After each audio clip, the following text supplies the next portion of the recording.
hate to break it to you, but the steering rack, subframe, brakes, and the suspension needs to go bye-bye. So the main reason why you need to drop the subframe is so you can have access to this area right here. And having the subframe out the way and the suspension drop will be so much easier because now you can just go ahead and paint and drill the things that you don't need. Now before we get to cutting and drilling, there's another thing we have to do. These things right here. You're gonna have to remove these right here on both sides of the chassis. I guess there's a nut that holds this bolt that's right here on the inside. It must have snapped off because it was so tight. So there's no getting it out. I'm gonna have to cut this off. But in the meantime, we got this right here. This is engine mount. And as you can see, I already pre-started the hose to rip this off. There is special bits that is used to drill these holes out, and then you're supposed to pull it off, but I'm gonna just use a regular old drill bit and a button. I kid you not, this thing burnt out while I was knocking out these holes. I guess it's either hot outside or I was just putting a lot of pressure on it. I'm gonna try to use a breaker bar, see if it works.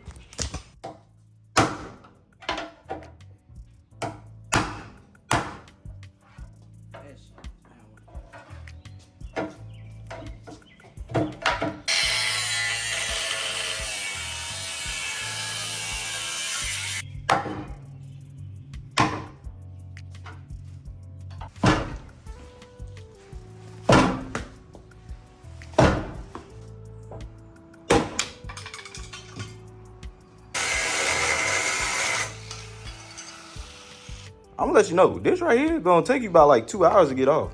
Or an hour if you ain't got no drill. Cause I've been going at this non-stop and it's just not moving. The must-haves for this job, you'll definitely need an angle grinder. And you're gonna need about 5 or 6 of these plates right here. You're gonna need a grinder so you can grind down some metal or sand things. For example, when I get to grinding this plastic off, I'm gonna use this right here. And when it comes to these shafts right here, I'm gonna use this plate right here to start shaping them down. Next thing we have to worry about is removing the shafts from the back of the firewall.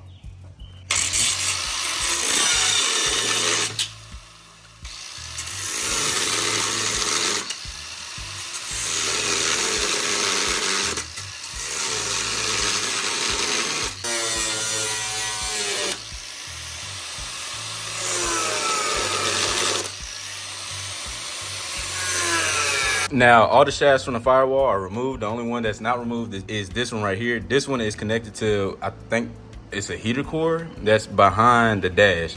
I'm gonna remove this at a later date, but for now, I'm gonna keep this right here in. I'm gonna remove this later simply because this is where I want my shifter cables to come through this hole right here. And I just found out there's a hole right here. I'm probably gonna delete this hole. I'm gonna delete this hole right here because I didn't even know. And I'm gonna make a hole right here, and this is where I want my wire harness to come through. Now this is a sander that I have on an angle grinder. I'm gonna use this right here to flatten out all the pieces that I just did on the firewall.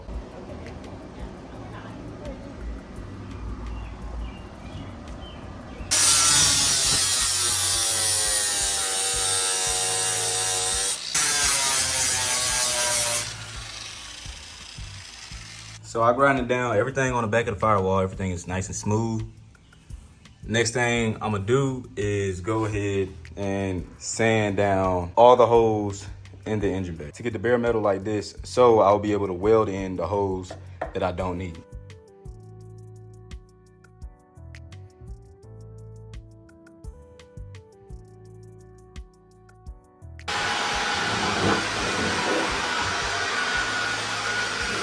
The next thing you will need for this process right here is a welder. Now, it could be a TIG welder. It could be, honestly, the cheapest welder that you can find. You can get it from Home Depot, eBay, Amazon, Walmart, wherever you can find a cheap one. You really don't need an expensive one. All you're doing is filling the holes in the engine bay.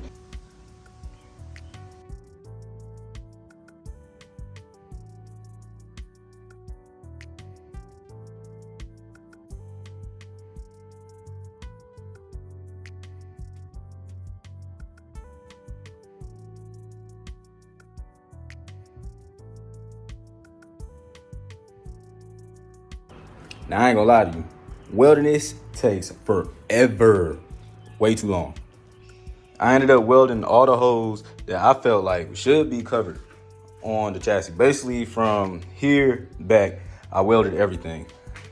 Now, for all the holes that's on the front of the chassis, like for example, here forward, I'm not gonna feel it, except the ones that are on this subframe piece right here, because I know this is not gonna flex. But everything else, I'm not gonna feel it. I'm gonna leave it just how it is. I'm gonna just smooth it out and paint over it. Now for these two holes in the back of the firewall, I'm gonna use Scotch tape and this filler tape right here. I'm gonna show you how. Now the back of the firewall on the inside from the chassis has tape forward. So when I put this tape over this, the Bondo will sit mainly on this and won't go any further than this.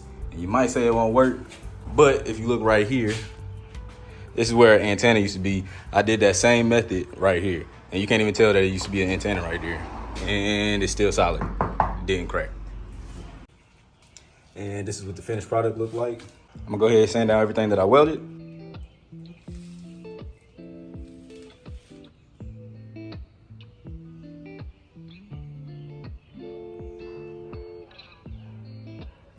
As you can see, I went on and sanded some of these pieces flat that was looking like this. I'm gonna go ahead and finish this up, close out the video. Part 3, we're gonna get to bondoing and getting this ready for paint.